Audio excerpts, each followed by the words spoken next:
नमस्कार, आकाश nursing academy की तरफ से आज हम बात करेंगे व्हाइट ब्लड सेल्स।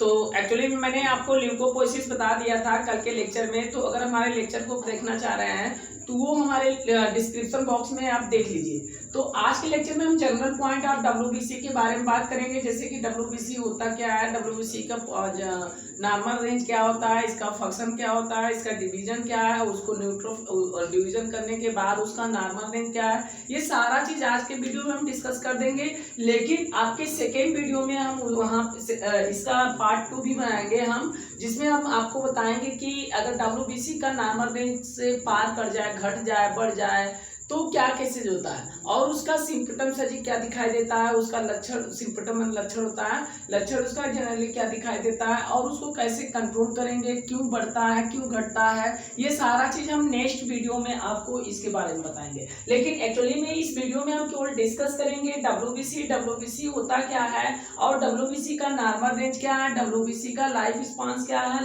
ये सारा चीज हम आपको ये इस वीडियो में क्लियर करेंगे। तो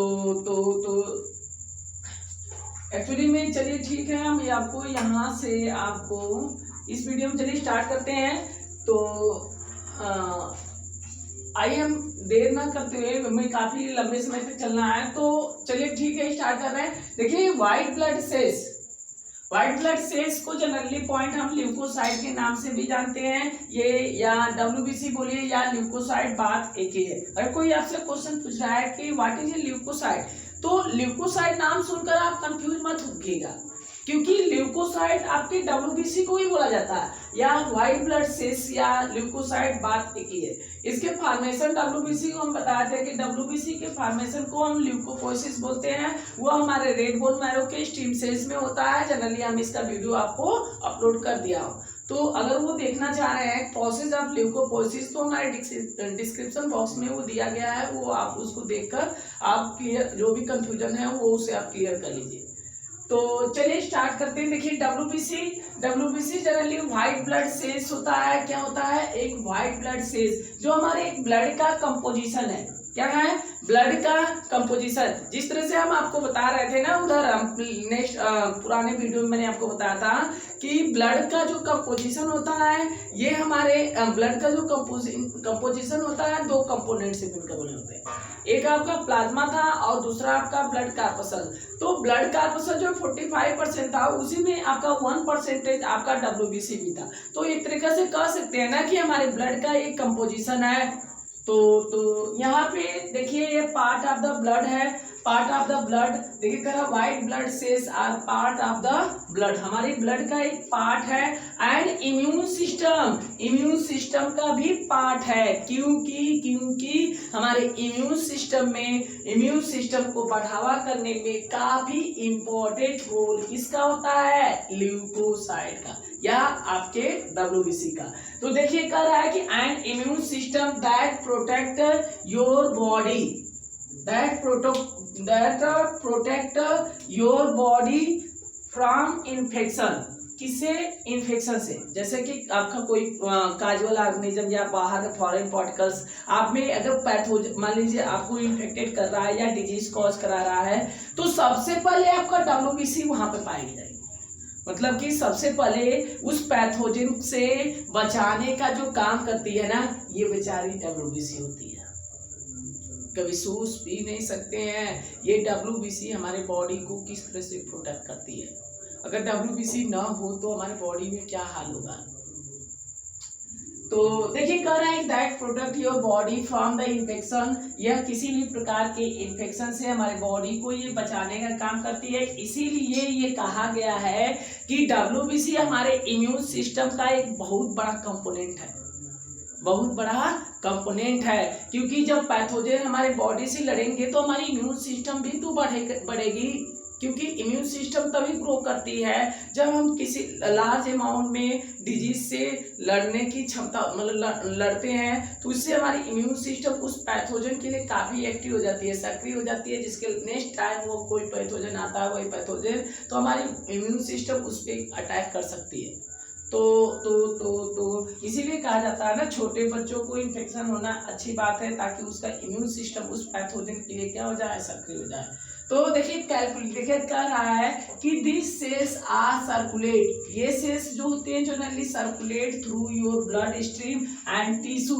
ये जो आपका WBC होता है ये हमारे ब्लड स्ट्रीम के माध्यम से ही सर्कुलेट करता रहता है, मतलब कि आपके ब्लड में ही पाया जाएगा ना, तो क्योंकि ब्लड कार्पसस का कंपोनेंट है, तो ये आपके blood stream and tissue to the respond and injuring of illness by attacking any organism, मतलब किसी भी ऑर्गेनिज्म, जब कोई भी ऑर्गेनिज्म हमारे बॉडी पे अटैक करता है तो ये इससे क्या करता है, उस बीमारी से उस जो बीमारी होने वाले होती है उससे हमारे बॉडी को क्या करता है, बचाता है। देखिए कह रहा है कि यह ब्लड स्ट्रीम या टिश्यू में सर्कुलेट करता है एंड रिस्पॉन्स टू इंजरी और इलनेस, हमारी इंजरी और इलनेस किसी भी प्रकार की बीमारी बाय अटैकिंग एनी ऑर्गेनिज्म, जब कोई अदर ऑर्गेनिज्म या फॉरेन पार्टिकल या आपका कोई बैक्टीरिया पैथोजन जब हमारे बॉडी में अटैक करता है ना तो वो डिजीज काज कराएगा, तो उस डिजीज से ये बचाने का काम करता है कौन, WBC। इस पॉइंट तक आपको समझ में आया। देखिए ये कह रहा है अटैकिंग एनी ऑर्गेनिज्म, किसी भी ऑर्गेनिज्म, कोई भी ऑर्गेनिज्म जब हमारे बॉडी को अटैक करता है ना तो उससे हमारी बॉडी जो WBC होती है उसको मार मार कर भगा देती है। तो कह रहा है कि आगे बढ़ते हैं। These are based on staining, अगर हम WBC को स्टैनिंग करें, अगर WBC को स्टैनिंग करें मतलब कि अगर हम स्लाइड बनाएं तो स्लाइड में जब आप कलर करते हैं, स्टैनिंग करते हैं ना, स्टैनिंग के आधार पे WBC को कितने भागों में बांटा गया है, 2 भागों में बांटा गया। स्टैनिंग ध्यान में रखना, जब आप अपने लैब या किसी जहाँ पे आप वर्क करते हैं तो जब आप स्टैनिंग करते हैं WBC या आप जांच करते हैं तो स्टैनिंग बनाते होंगे, तो स्टैनिंग करने के आधार पे आप WBC को 2 भागों में बांटा गया। स्टैनिंग का मतलब कि जब स्टैनिंग करते होंगे तो WBC आपको कुछ दूसरे ही कलर का या ग्रेनुस या जो भी चीजें आपको दिखाई देती होगी वो माइक्रोस्कोपिक से आसानी से दिखने के लिए हम उसको स्टैनिंग करते हैं ताकि हमें आसानी से दिख जाए। तो उसी के आधार पे, उस स्टैनिंग के आधार पे हमारे WBC को 2 भागों में बांटा गया है। कितने भागों में, 2। आपका फर्स्ट जो है ग्रेनुलोसाइट है, दूसरा आपका नॉन ग्रेनुलोसाइट। देखिए यहाँ पे मैंने लिखा हूँ फर्स्ट आपका ग्रेनुलोसाइट, दूसरा आपका non granulocyte. Granulocyte non granulocyte ये आपको हम वीडियो में अपलोड किया था, ग्रेनुलोसाइट नॉन ग्रेनुलोसाइट सारा नॉर्मल रेंज। तो अगर हम इसकी नॉर्मल रेंज की बात करें तो नॉर्मल रेंज जो होता है इसका 1% होता है, और अगर यही हम क्यूबिक माइक्रोलीटर में अगर बात करें तो 4000 से लेके 11000 सेल्स पर माइक्रोलीटर होता है।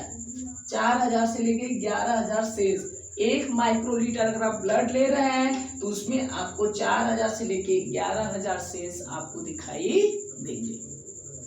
इसकी लाइफ स्पान की बात करें WBC का तो 1 से 6 दिन होता है, कहीं कहीं 15 दिन भी दिया रहता है, तो उसमें कोई बात नहीं है। अगर हम अगर फार्मेसन जानते ही हैं आपके रेड बोन मैरो के स्टीम सेल्स में होता है, कहाँ होता है जी, रेड बोन मैरो के स्टीम सेल्स में होता है। वही प्रोसेस जहाँ पे RBC होता है वहीं पे आपका WBC भी प्रोसेस कंप्लीटेड होता है। अगर हम इसकी टेस्ट की बात करें तो सर जी की WBC का अगर मात्रा मान लीजिए नॉर्मल रेंज से घट जाए बढ़ जाए तो हम कैसे जांच करेंगे, कैसे पता कराएंगे, तो टेस्ट के लिए तो हम जनरली ल्यूकोसाइड भी करवाते हैं। जैसे WBC का अगर जांच करना है तो सेपरेट हम WBC का भी जांच करते हैं, लेकिन हम CBC के माध्यम से कंप्लीट ब्लड सेल्स के माध्यम से हम आसानी से WBC को हम आसानी से रिकॉग्नाइज कर लेते हैं। तो टेस्ट में सबसे बेस्ट जो टेस्ट है आपका CBC है। तो CBC आप जनरली आप करा देंगे, कंप्लीट ब्लड सेल्स होता है, उसमें ब्लड के सारे कंपोनेंट की नॉर्मल रेंज और आपके जितना है वो सारा चीज आपको CBC के माध्यम से आपको दिखाई दे। तो सबसे बेस्ट टेस्ट होता है CBC। तो आगे हम बात करते हैं, चलिए इसको मैं मिटा दूं, आगे इसके बाद लिखना तो नहीं होगा, जो समझने के वो समझ जाइए। ये हमारे बॉडी का पार्ट ऑफ द ब्लड का एक कंपोनेंट है जो हमारे इम्यून सिस्टम को बढ़ावा करने का काम करते हैं, या हम इसीलिए हम इसको इम्यून सिस्टम के पार्ट भी बोल सकते हैं। ये हमारे किसी भी प्रकार के इन्फेक्शन से बचाने का काम करती है। This cells are the calculated through the your blood stream, या हमारे this cells are circulated through the your blood stream, हमारे ब्लड के सर्कुलेशन के माध्यम से ऐसे तैरती रहती है। और हमारे किसी भी प्रकार के काजुअल ऑर्गेनिज्म या एनी फॉरेन पार्टिकल्स जब हमारे बॉडी पे अटैक करता है तो उससे ये इलनेस, किसी भी प्रकार की बीमारी होने वाले से क्या करती है, बचाने का काम करती है। अगर हम इसकी स्टैंडिंग के आधार पे बात करें, अगर स्टैंडिंग के आधार पे बात करें तो जनरली इसको दो भागों में बांटा गया है। कितने भागों में जी? दो भागों में बांटा गया है। आपका ग्रेनुलोसाइट, दूसरा आपका नॉन ग्रेनुलोसाइट। अगर हम इसकी नॉर्मल रेंज की बात करें तो जनरली ये परसेंटेज में अगर पूछे तो 1% पाया जाता है। और यह हमारे अगर माइक्रोलीटर की बात करें तो 4000 से लेके आपका 11000, कहीं कहीं आपका 6000 दिया रहता है, उसमें कंपेरेटिव नहीं करना है, इसलिए मैं 4000 से लेके 11000 बोल दिया हूँ। तो 4000 और 11000 के बीच में ही आएगा। और ये माइक्रोलीटर है, देखिए 4000 से लेके 11000 सेल्स पर माइक्रोलीटर, मतलब 1 माइक्रोलीटर अगर आप ब्लड ले रहे हैं तो उसमें आपको 4000 से लेके 11000 सेल्स आपको दिखाई देंगे। अगर हम इसके टेस्ट की बात करें कि अगर सर जी कोई टेस्ट भी होता है क्या हमें जांच करने के लिए WBC का, तो हाँ टेस्ट होता है, वो CBC हम जनरली कराते हैं, कंप्लीट ब्लड सेल्स कराते हैं, इसका फुल फॉर्म है। तो चलिए हम इसको कुछ ग्रेनुलोसाइट और नॉन ग्रेनुलोसाइट में कुछ डिफरेंसेस कर दें कि ग्रेनुलोसाइट में कौन कौन आते हैं, नॉन ग्रेनुलोसाइट कौन कौन आते हैं। एक्चुअली मैं ये तो बता चुका हूँ, लेकिन इस वीडियो में थोड़ा सा वहीं पे हमको जाकर एंडिंग करना है। नेक्स्ट वीडियो में हम आपको बताएंगे कि अगर WBC की मात्रा कम हो जाए या WBC का मात्रा घट जाए या बढ़ जाए तो उस केसेस में कौन सी डिजीज होती है, उस डिजीज का होने का क्या कारण है, और वो डिजीज हमें एक्चुअली में वो डिजीज क्यों होता है, ये सारा चीज उसको कैसे कौन सी मेडिसिन के द्वारा रोकेंगे, तो सारा चीज हम WBC का नेक्स्ट वीडियो डालेंगे, जो पार्ट 2 होगा वो हम नेक्स्ट वीडियो में डालेंगे। तो फिलहाल में हम ग्रेनुलोसाइट और नॉन ग्रेनुलोसाइट में डिस्कस करते हैं, तो इसको हम स्टॉप कर दे रहे हैं। वीडियो समझ में आ रहा है कि नहीं आ रहा है?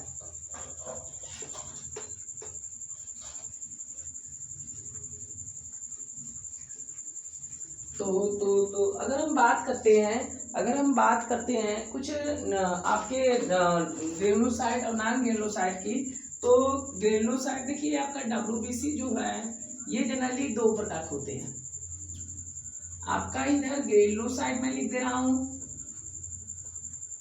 ग्रेनुलोसाइट, इधर आपका नॉन ग्रेनुलोसाइट लिख दे रहा हूं, नॉन ग्रेनुलोसाइट।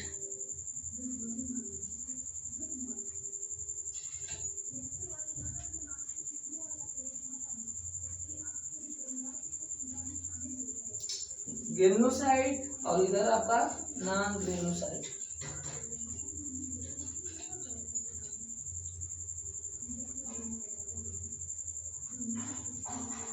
नॉन ग्रेनुलोसाइट ये आपका 2 स्टैंडिंग के आधार पे on the basis of standing, on the basic of standing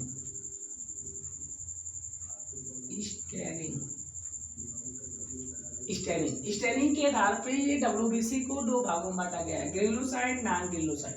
इसमें हम कुछ बात करेंगे आपके बहुत इंपॉर्टेंट पॉइंट का, जैसे कि न्यूट्रोफिल, स्नोफिल, बेसोफिल ना। तो ग्रेनुलोसाइट में जनरली जो आपका पॉइंट आता है, फर्स्ट आपका न्यूट्रोफिल आता है। इस न्यूट्रोफिल का काम क्या है ये चीज हम आपको डिस्कस करेंगे, इसका नॉर्मल रेंज क्या है ये सारा चीज हम बात करेंगे। न्यूट्रोफिल,